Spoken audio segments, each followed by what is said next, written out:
Sindicato Mexicano de Electricistas es una de las organizaciones obreras que ha perdurado, participado y presenciado muchos de los cambios sociales, económicos y políticos de este país. En la vanguardia del movimiento obrero siempre hemos estado presentes. Aquí te presentamos nuestra percepción histórica de esta gran institución.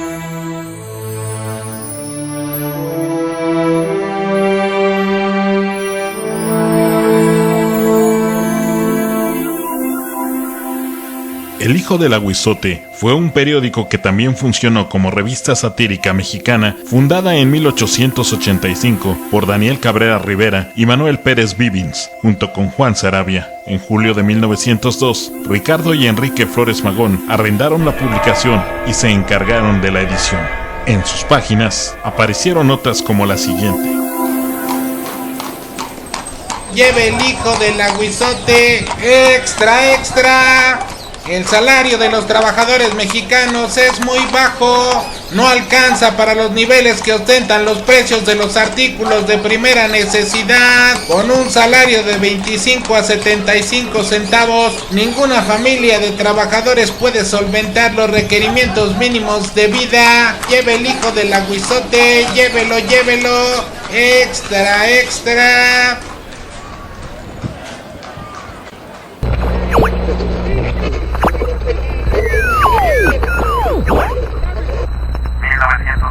Estalla la Revolución Mexicana. El Sindicato Mexicano de Electricistas decide no participar con los batallones rojos y acuerda organizarse como clase trabajadora. Seguiremos informando.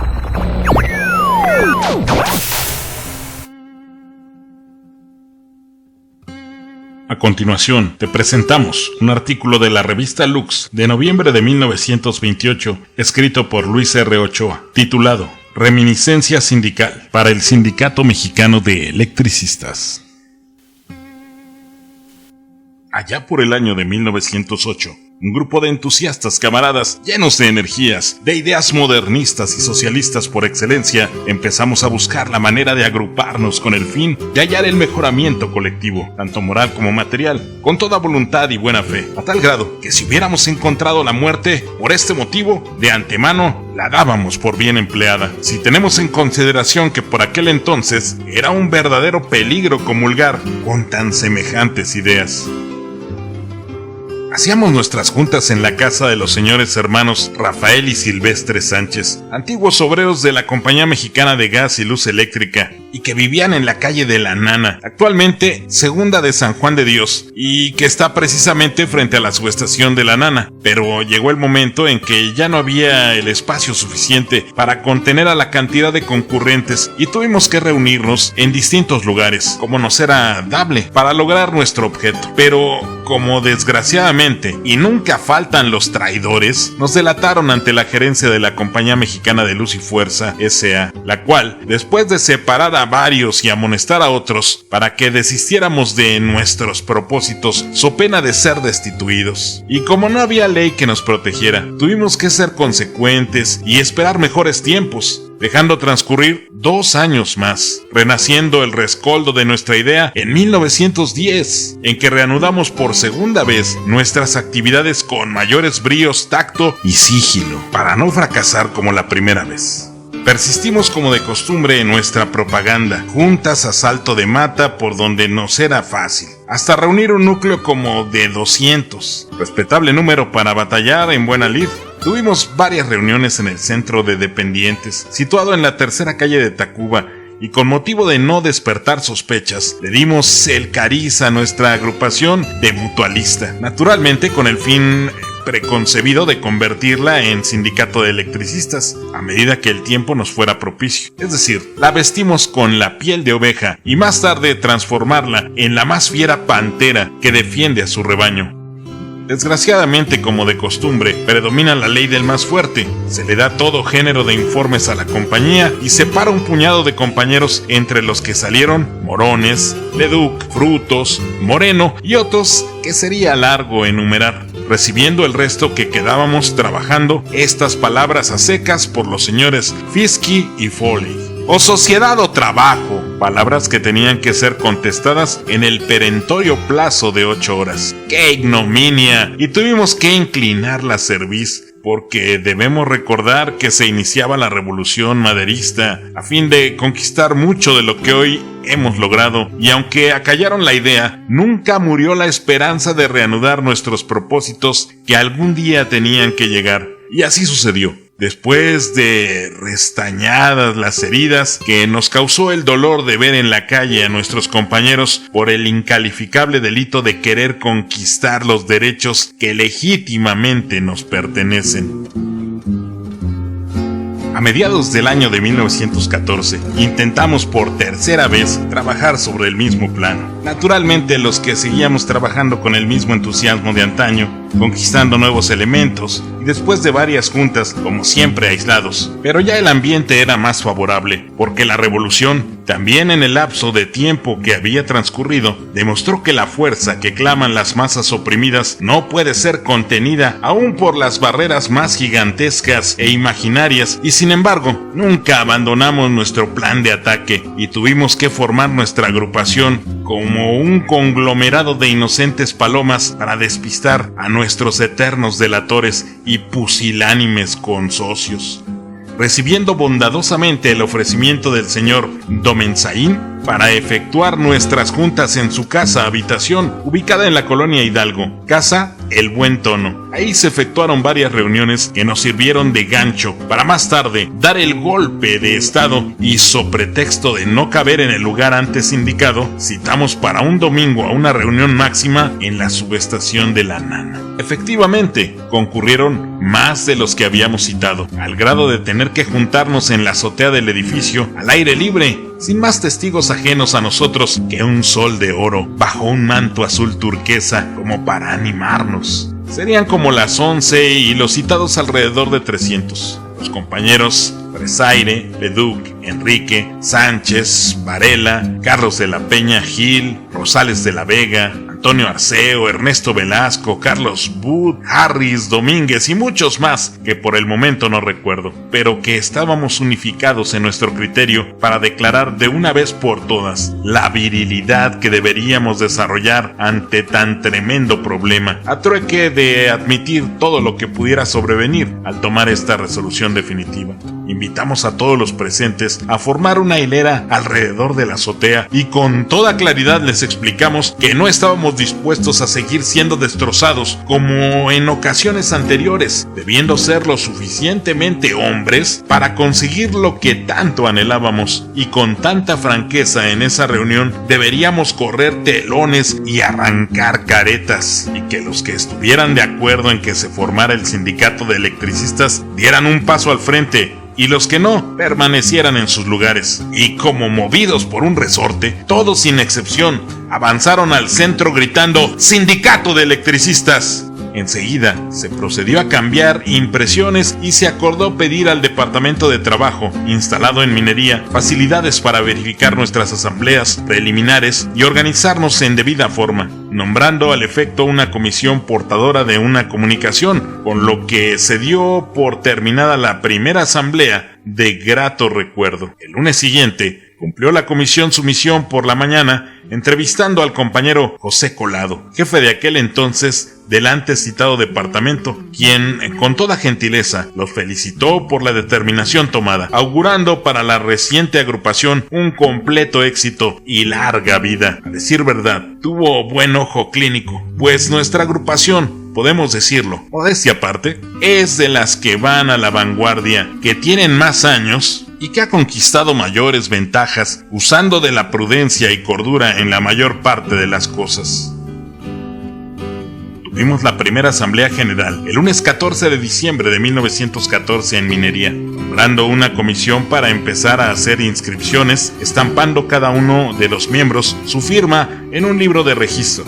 La segunda se verificó el jueves 17 del mismo mes, nombrándose el comité para regir los destinos de la reciente agrupación, resultando electos como secretario general Luis R. Ochoa, secretario del Interior Ernesto Velasco, secretario del Exterior Antonio Arceo y subsecretario tesorero Jorge Castro. La tercera fue el día 21 de diciembre, lunes, y la última efectuada en minería fue el 28 de diciembre. En esta misma asamblea se aceptó el ofrecimiento que hizo el compañero Gutiérrez, secretario general de la Casa del Obrero Mundial, para adherirnos a ellos. Estaba situada en la primera calle de San Juan de Letrán número 11, haciendo la primera asamblea en dicho local el día 2 de enero de 1915, y así sucesivamente hasta el día 24 de febrero del mismo año, en que alquilamos el Salón Star, ubicado en la esquina de San Diego y Rinconada de San Diego, hasta la huelga hecha en el mes de agosto de 1916, en que el gobierno clausuró nuestro edificio social, recogiendo muebles y archivo, pero sin poder desbaratarnos. Esto acontecía siendo presidente de la República don Venustiano Carranza, y sin perder nuestra agrupación seguimos trabajando, algunas veces en el centro de Panaderos, otras muchas en la calle de Hidalgo, en la parte interior del Hotel Princess. Más tarde nos volvimos a hacer de fondos, tomando una participación muy activa en la administración el compañero Salvador Celis, y en la pecuniaria José Cabral, pues quedó el sindicato en tan pésimas condiciones que ni siquiera se pagaba el teléfono con regularidad, tomándose en arrendamiento posteriormente un amplio salón con secretarías en la esquina de Bolívar y Mesones. Amueblándose poco a poco y uniendo todos nuestros esfuerzos, logramos rehacer a nuestra agrupación más fuerte aún, y gracias a la confianza que nos dispensaron nuestros compañeros, nombrándonos nuevamente miembros del comité, pudimos enderezar las finanzas al grado de contar con una regular suma de dinero en caja, cubriendo todos nuestros compromisos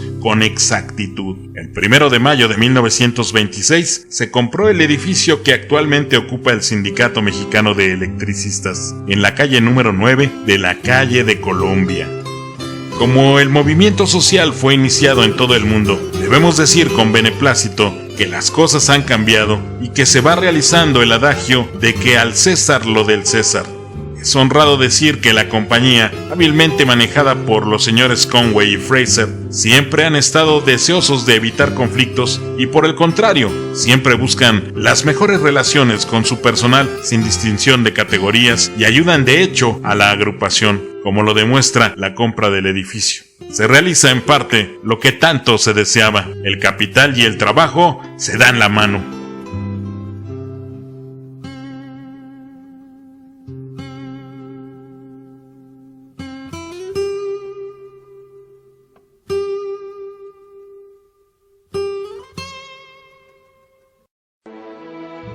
Lo siguiente es un escrito del secretario general del Sindicato Mexicano de Electricistas, Ernesto Velasco, plasmado el 14 de abril de 1916 en la revista Rojo y Negro, en el número 4. A la letra dice: línea de conducta que debemos seguir los obreros que hemos abrazado el ideal sindicalista como medio de lucha.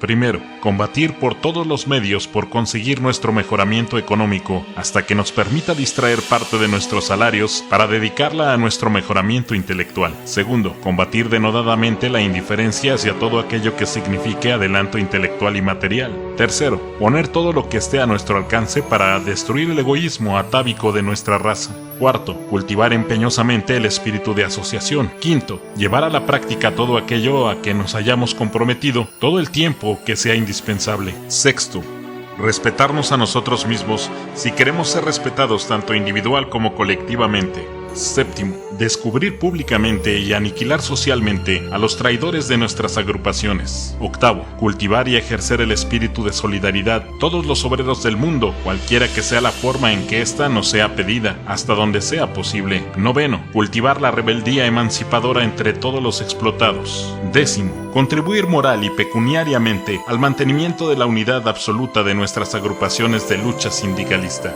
Décimo primero, empeñar ardorosa lucha contra el clero de todas las religiones. Décimo segundo, mantenernos completamente alejados de la política.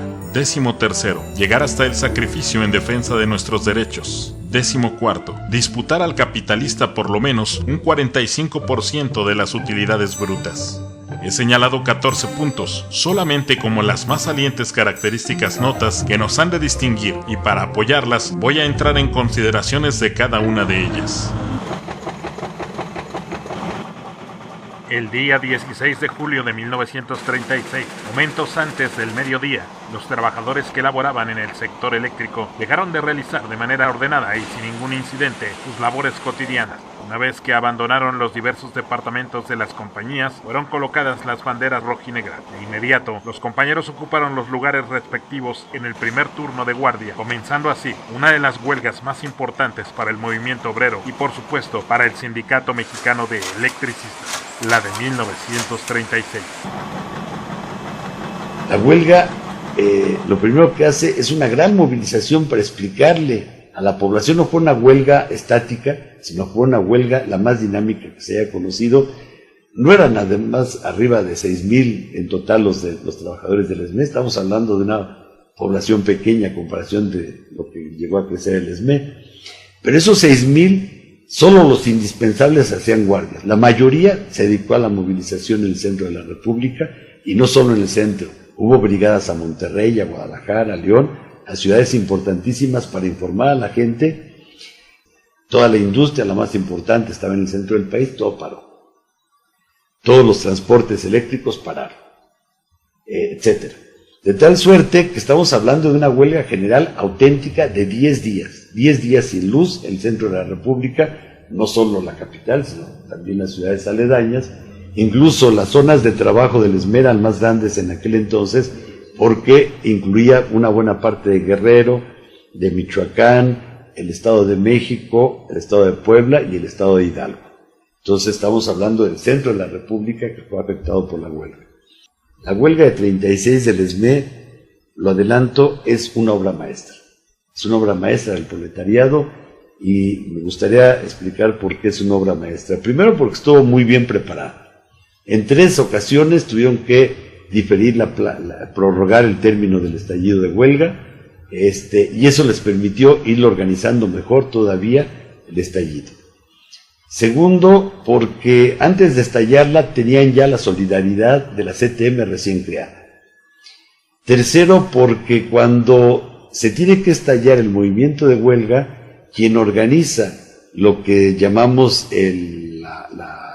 la guardia, el personal de emergencia, la empresa presenta una propuesta de personal de emergencia y el ESME la supera, porque el ESME propone que todo lo que son las plantas urgentes, los centros médicos, el agua potable, todo el sistema de drenaje, aguas y demás, todo el área de gobierno, pero lo más importante, 2 sectores básicos de la alimentación del pueblo, que eran la producción de leche y los nixtamales para las tortillas. Ahí no se iba a hacer ninguna huelga, no se iba a afectar el sistema eléctrico. Y los ingenieros, con la capacidad que tenía de que la dirección era de ingenieros, diseñaron la forma de que les llegara la energía eléctrica solo a los centros de nixtamal, a los centros lecheros, y los alimentos básicos del pueblo no se afectaron. Eso evidentemente le ganó una simpatía al ESME de la población, que la empresa no contaba, digamos, con esa astucia de los compañeros del ESME, ¿no?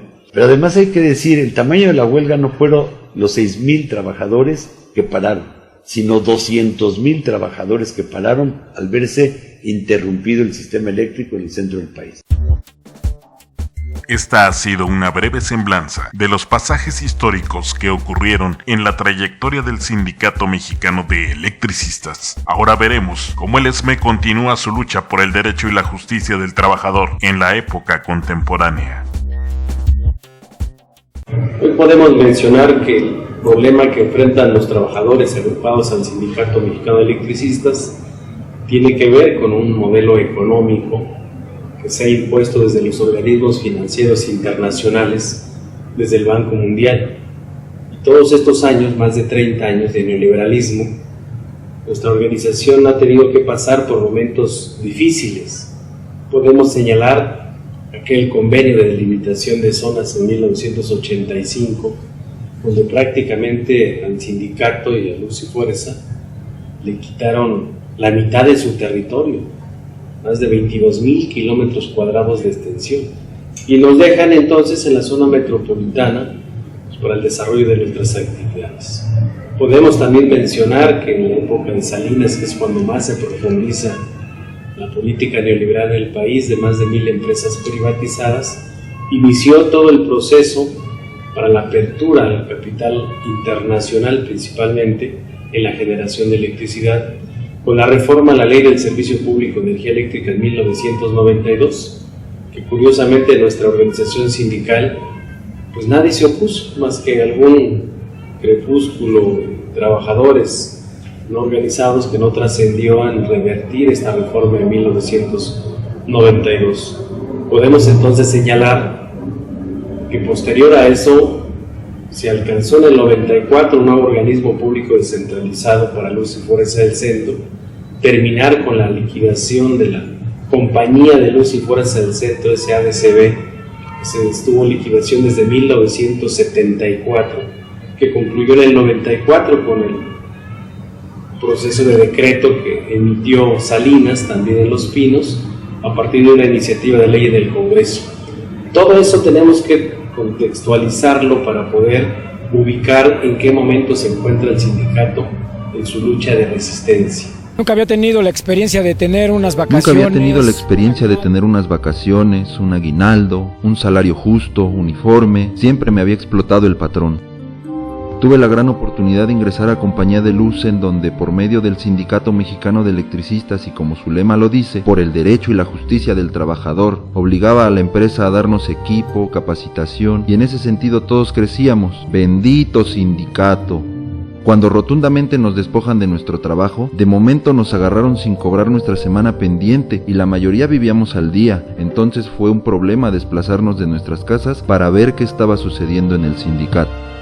Cuando nos enteramos del decreto de extinción, sucede que empieza a haber una división entre la familia, porque unos estaban de un lado de una facción que se veía que estaba manipulada por el gobierno, y esto nos llevó a más divisiones dentro de las familias.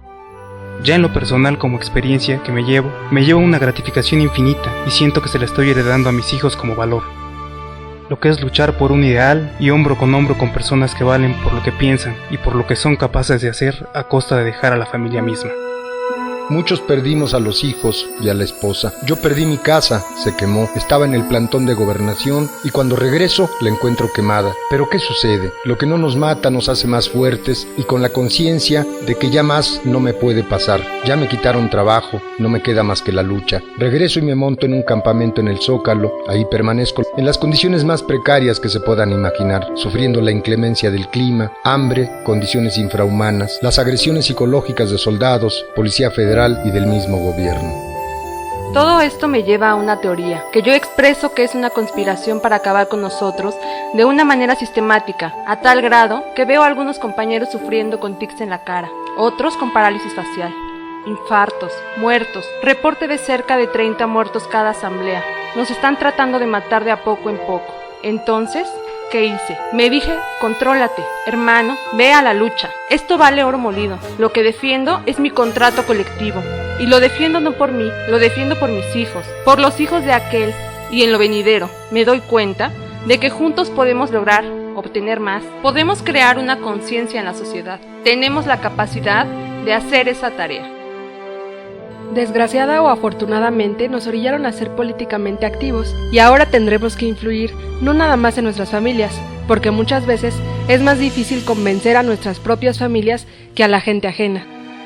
No darnos por vencidos y conformarnos a que nos devuelvan el trabajo. Vamos a buscar que no expropien nada y tratar de seguir en el renglón de la nacionalización.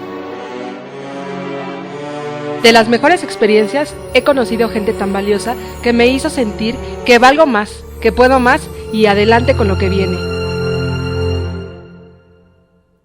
Hoy, a 100 años de nuestra organización sindical, que es el centenario de la organización más longeva de este país, podemos decir también a todos los mexicanos y a todos los trabajadores que estamos cumpliendo con lo que reza nuestro estatuto.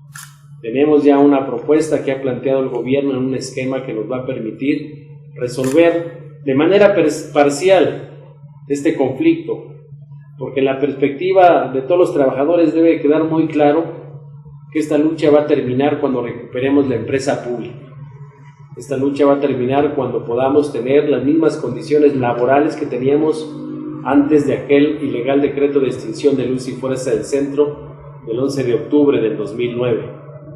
Y nuestra lucha va a terminar cuando hayamos depuesto a estos gobiernos neoliberales y poner un gobierno en nuestro país que voltee a ver a todos los mexicanos. Celebremos entonces todos juntos el centenario del glorioso Sindicato Mexicano de Electricistas. Gracias, hermanos, por darnos dignidad, por no permitir que este país se desmorone, que este país se vaya al precipicio. Gracias a gente como ustedes, compañeras del ESME, compañeros, gracias por su ejemplo de resistencia, de dignidad. ¡El ESME vive!